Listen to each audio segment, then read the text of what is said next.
Hello and welcome back to the Middling Along podcast. Our guest today is coach and speaker Madeline McQueen, currently writing her first book with publisher Hay House through the Diverse Wisdom Initiative. In a career that spans 35 years, she's inspired the workforces of brands ranging from Saatchi and Ogilvy to Google, Sky and Nike. In a single year, she experienced a miscarriage, her husband's business collapsing and having to sell their house to go into rented accommodation. This all took her on a self-development journey that now underpins her methodology and practice. She's experienced the highs and lows of corporate life, working with startups and running her own business. Madeline believes that a confidence deficit is at the heart of much of the inertia and discontent we experience in the workplace. Research says that 35% of the workforce admit to it impacting their ability to ask for a pay rise, 32% hesitate to contribute their ideas, and a further 52% struggle to speak in public. Welcome to the podcast, Madeline. Thank you so much for having me, Emma. It is really my pleasure to be here. It's lovely to have you. Lovely to meet you. It's sort of, I was going to say in the flesh, not in the flesh. It feels in the flesh. So I think we kind of clicked and I invited you to come on because you were talking about your own struggles with perimenopause, but maybe we'll come back to that a bit later if that's okay. Can we go back into the mists of time and talk about your kind of your pivotal year?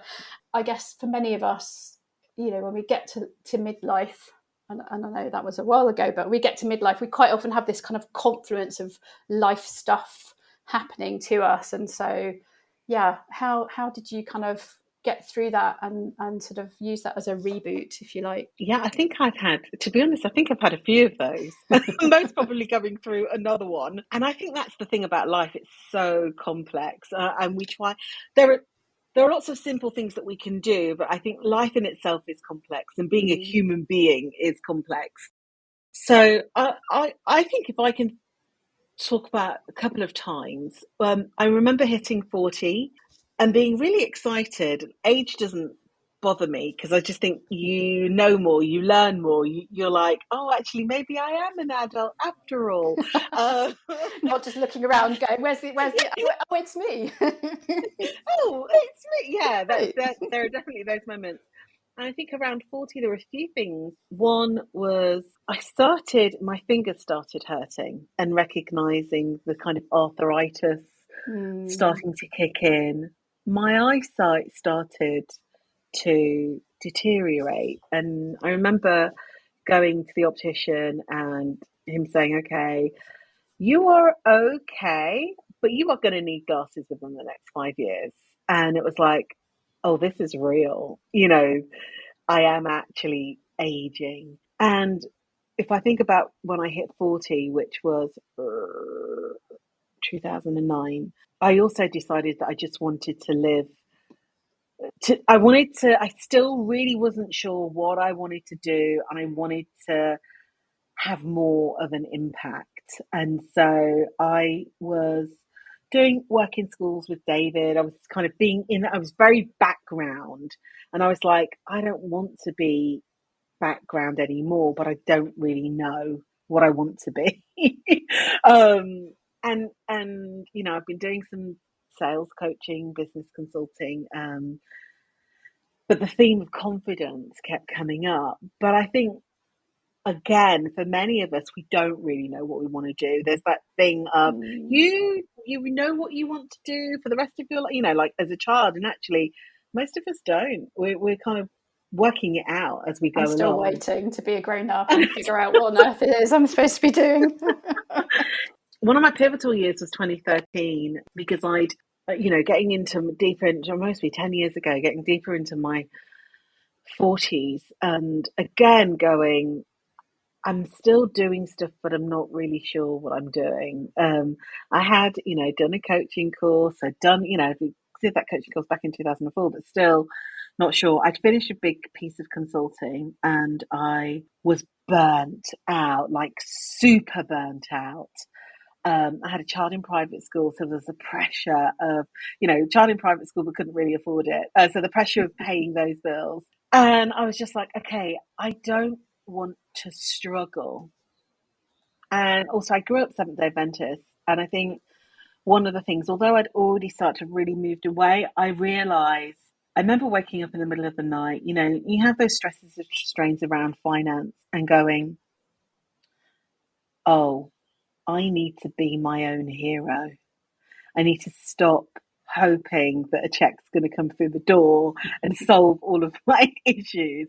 I need to be my own hero. So I need to dig in and decide what I'm going to do with myself. And what I decided was, okay, I'm going to work with business owners. That's what I'm going to do. I'm going to work with business owners. I'm going to go for it. I'm going to help them with customer service. I'm going to help them with sales in like a really intentional way.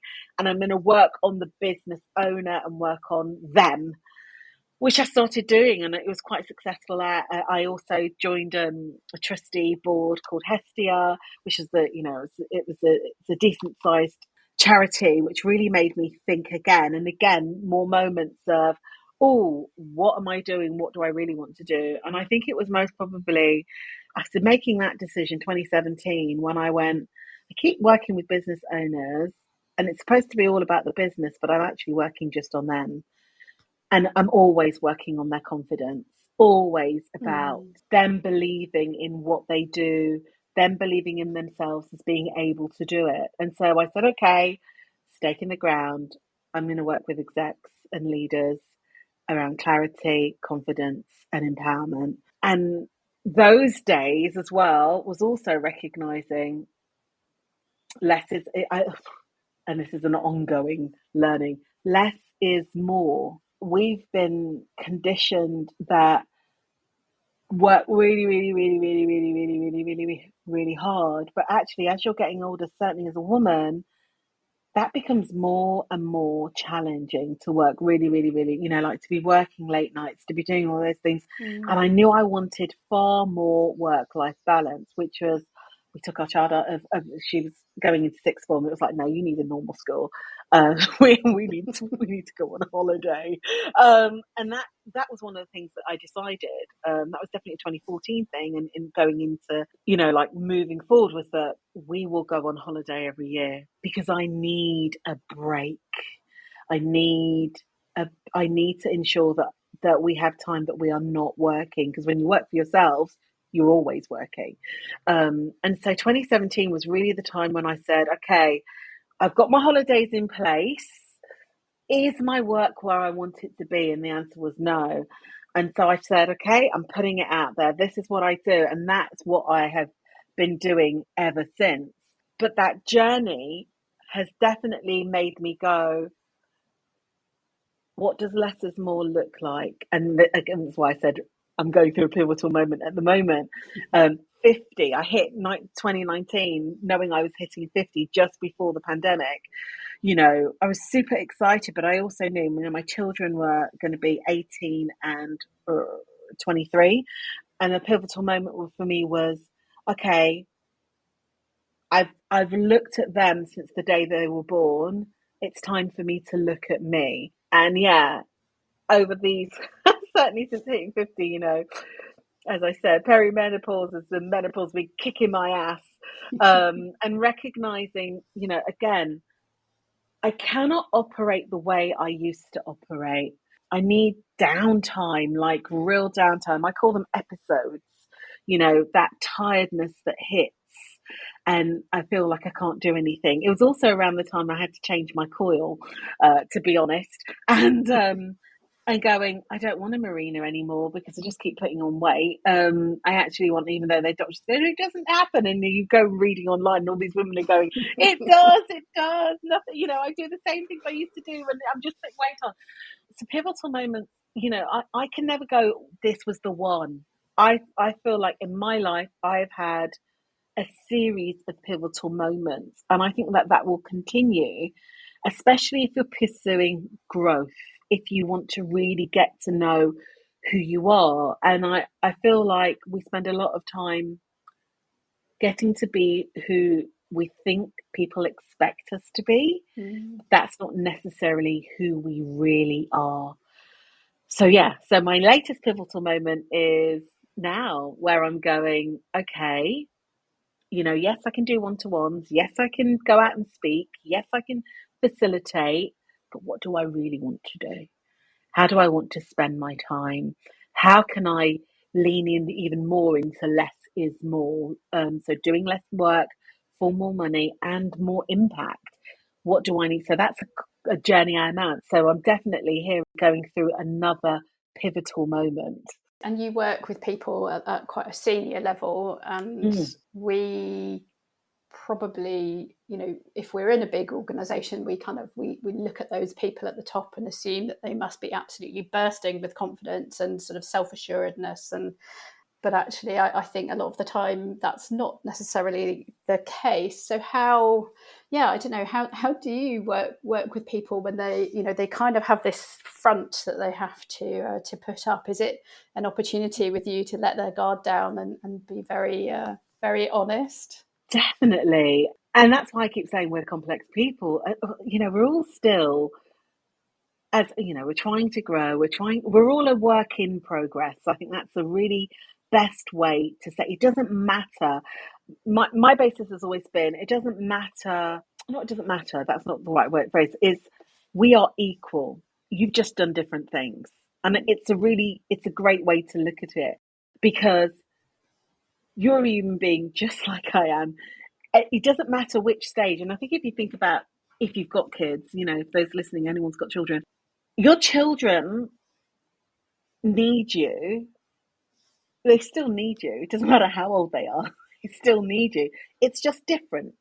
And I think that's exactly what it is for people in leadership. They're still facing moments, crises of confidence. They've still got to walk into a boardroom or stand on stage and speak and explain themselves, and still have moments of going, am I saying the right thing? Am I believable? What on earth, how did I even get here? They're going to find out I have no idea what I'm doing. They're going to sack me any day soon. They're still experiencing those things because they're just human beings with a bundle of emotions and thoughts and processes. And there are days where I'm kick-ass at what I do, for sure. That's the thought. I know what I'm doing. I did it today. And there are other days where I'm not sure. And then there are other days which are like, I don't know what I want to do next. And I'm facing a pivotal moment. I need some support. And I think a lot of us kind of hit that sort of the midlife, maybe 50. I mean, my 50th year. No, well, turned 50 at the end of last year. So I guess technically I'm in my 51st year. But I think it is, quite often it is a point where we're looking around, we're taking stock, we're reassessing, we're trying to kind of come up with some kind of plan for whatever the next bit looks like. But also, with the sort of the fluctuating hormones, potentially if we're going through that perimenopause transition, there's a lot of anxiety, potentially sort of loss of confidence, and that can really impact on people in a workplace environment. So, if somebody is feeling like that, how would you approach it with them? What sort of tips and tricks do you use to kind of help people bolster that confidence? And so one of the big things is, for me, is I always believe in evidence-based confidence. And what I mean by that is what have you done? Because we are very good, especially as women, at doing amazing things and then just moving on to the next thing. let's Not not shout about acknowledging ourselves. Yeah, let's not shout about it.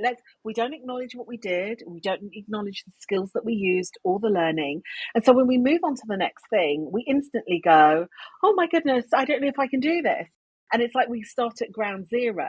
And that adds another level of anxiety when we're already feeling tired, brain fog is kicking in, and for those of us, still having periods, not knowing when they turn up, if they turn up, and actually them being worse than when we're in our teens, it can really have that impact. So one of the things I definitely think is super important is to journal and get the thoughts out of your head. We hold so much in our heads, and then it's very difficult to work it out and organize it because it's sitting. There's so much jumble. But actually, the more we journal, and journaling for me isn't about systematic journaling. I think it's about get it out of your head. And certainly middle of the night when that, 3 o'clock in the morning, you've been to the toilet again.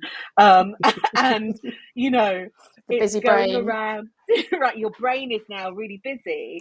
I really recommend to all of my clients, have a pad and a piece of paper, oh, sorry, a piece of pad, a pad and a pen by your bed.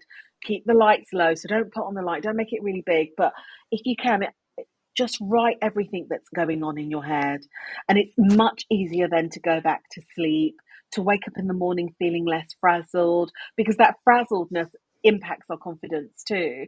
But also, what we do is when we write it out, we often sort out what's going on in our heads and find our answers. So that's one of the things I definitely recommend, taking a moment when you've done something great and thinking about, what did you do?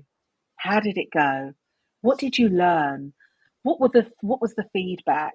And logging it. We don't log what we did. I started And doing this a then few years ago and kind of keeping a file of, kind of projects that I'd worked on or things that I was proud of or some nice feedback that I'd got from somebody and yes, keeping those nice emails in a folder. It's like you can go back to them. And if you're having one of those absolutely. not great days, it's like, no, I did that. And someone said that really Yeah. nice thing about me. It's a bolster. I mean, in counselling, they call it the pink envelope. I say get a beautiful box. Right. So there's the writing the list of all the things that you have achieved, and we forget so much. It's amazing how many times I do this exercise, whether it's with a client one on one or whether it's in a group, and people have like, oh, how many people have got more than five things? And you've got maybe a couple of people. Oh, how many have you got less than five? And it's like a whole load of hands go up. I'm like, how could you be on this planet for all of these decades and only have five things you've achieved? It's just not possible. So if you were to go back, if you would take it out of the context of just work and start thinking about all the different things that you had done, go all the way back to, remember when you learned to ride a bike? Like, it was the best thing ever. And the skills that come with that, all the attributes like your persistence, your hard work, your coordination, your determination, your commitment to making it happen, and your belief in yourself. Like, you start going, oh my goodness, I was doing that when I was 10, and that's not changed. So there's that. And then also the pink envelope is very much about anything anybody says to you that's positive, or even that you think of yourself, write it down, date it, who said it, put it in the box, end of the week, open that box with a beverage of your choice and read through it. And it's amazing how you can really get, as you said, you can get that lift. I think one of the other things for women, I think, especially people in general, but is to remember the 4 stages of competency, because we forget those. And it's anything we learn, this is what we go through, which is, the first one is unconscious incompetence. We have no idea that we don't know that we can do something. And then we move to the next one, which is conscious incompetence, where we recognize we can't do something and it bothers us. Then we go to conscious competence, where we go, we can do it, but it still takes effort. And then unconscious competence, which is, we don't even have to think about it. So if you can drive or ride a bike, you'll relate to this. Certainly, if you can drive, it's a great way of demonstrating it. When you didn't know how to drive and you watched people do it, you were like, that looks easy, I can do that. Then you got in that car, and so you were in unconscious incompetence. You got in that car with the learner driver and thought, what the hell is going on in here? You're having to try and learn mirror signal. Your coordination skills were all over the place. What are these pedals for? What about this stick? What are all those buttons? Never So you're mind in all the other conscious, cars and the all pedestrians the and other over. cars, yeah, and the signals and things. So you were in conscious incompetence, and then what happens when you get to conscious competence? Maybe you've just passed your test, you can do it, but you're having to really think. You are going in your head, mirror, signal, maneuver, and you're first, second, third, and then you get to the point where you get to unconscious competence, where you just find yourself at home. Like, you left the house, you got back, you're like, I don't even know how this happened. I just got home, I've driven, but how did that happen? And I think one of the things that we do well to remember is that this happens in every aspect of our lives.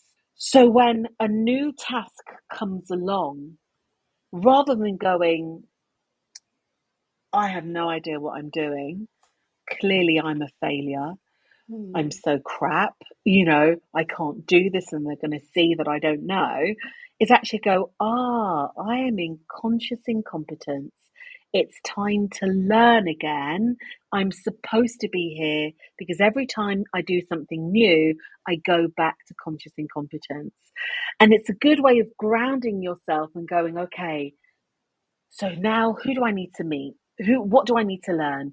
What do I need to read? Where do I, as opposed to, oh Mm. my God, I'm Yeah. terrible. That's such a good You know? reminder, isn't it? I think so often, if especially if we get sort of promoted up, or we move from one job at one company into a new company, and there's that feeling of, well, I should be able to do this. This is what's wrong with me, like you say. So I think that that's a great reminder that we need to be a bit kinder to ourselves, and to have that kind of self awareness that that there is going to be a period where we're just going to have to get kind of comfortable with that discomfort Mm. and And I'd like growth. to add one more thing, if that's okay, and that Yeah. is self-care. Self-care looks different for different people. That might be going for a walk in the woods. That might be, a long bath with candles. It might be sitting reading a book with a beverage of your choice. Whatever it is for you, what I know for sure is for us as women, especially as we get older, as we're going through perimenopause and menopause, is that we need to put ourselves at the top of our to-do list. And often we're at the very bottom. And as we all know, we never get to the bottom of the list, because there are more things It's to a add that long go on top. list. It's a long, long list. And it But never actually, stops. yeah. So, what if we were to put ourselves at the top, sort ourselves out, fill our cup up, and gave from our overflow rather than from what's in the cup?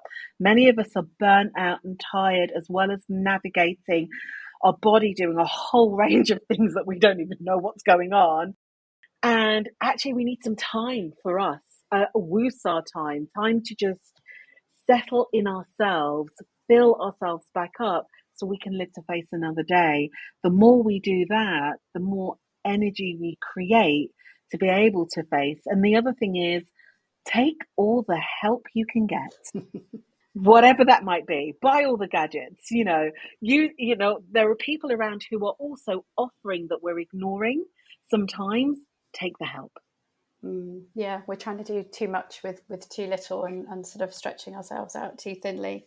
Yeah, we've definitely have sort of talked before about this idea of reassessing priorities, and I think if you're not used to doing that, it can feel a bit selfish, or it can feel a bit alien. But it's absolutely true that we have to change our kind of modus operandi, and as you say, we need to care for ourselves so that we can then care for whoever else, whatever else we've got going on. But as you say, if you're constantly way down the bottom, after the cat and the dog and whatever, you're just not going to prioritize yourself and that time that you need for whatever it is, as you say, whether it's some quiet downtime, whether it's going away for a weekend. Everyone will still be there when you get back. I've done it, it works. Yeah. Probably due for another one.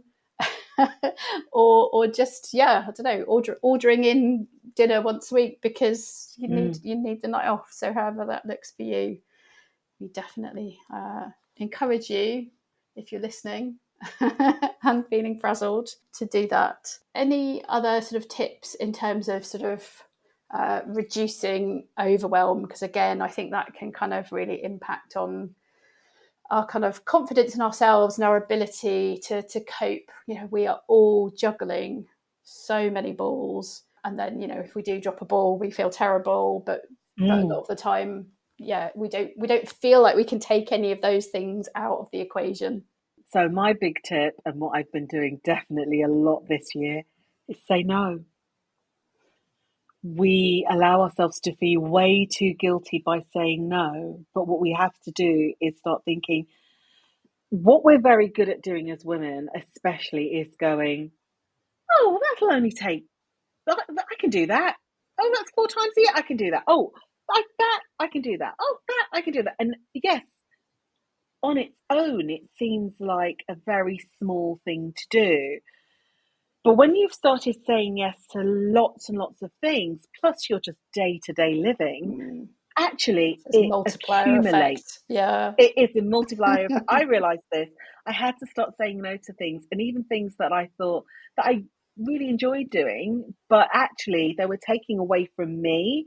And there's a card in the Divine Feminine. It's called Thecla, and she was a prophet, Thecla.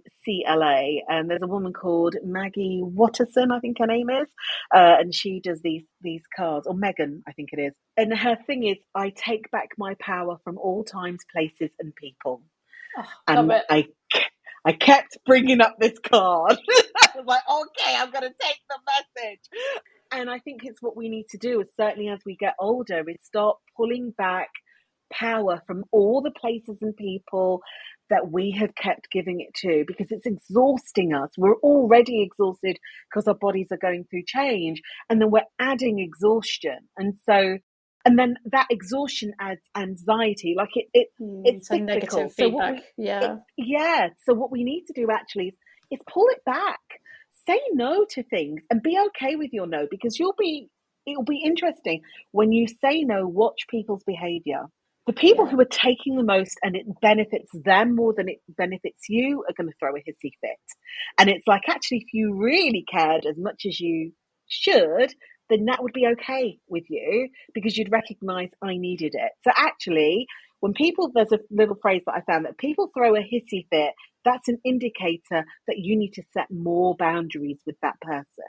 And then there will be other people who won't have even bothered. And you were like, I was here fretting that they'd have an issue, and they've gone off. So actually, I would practice no, and practice no in lots of different ways. That might be saying no to the sales clerk who wants to, walk you through something that you don't really want to, but you say yes because you don't really want to Just being upset them. And it's polite. like, seriously,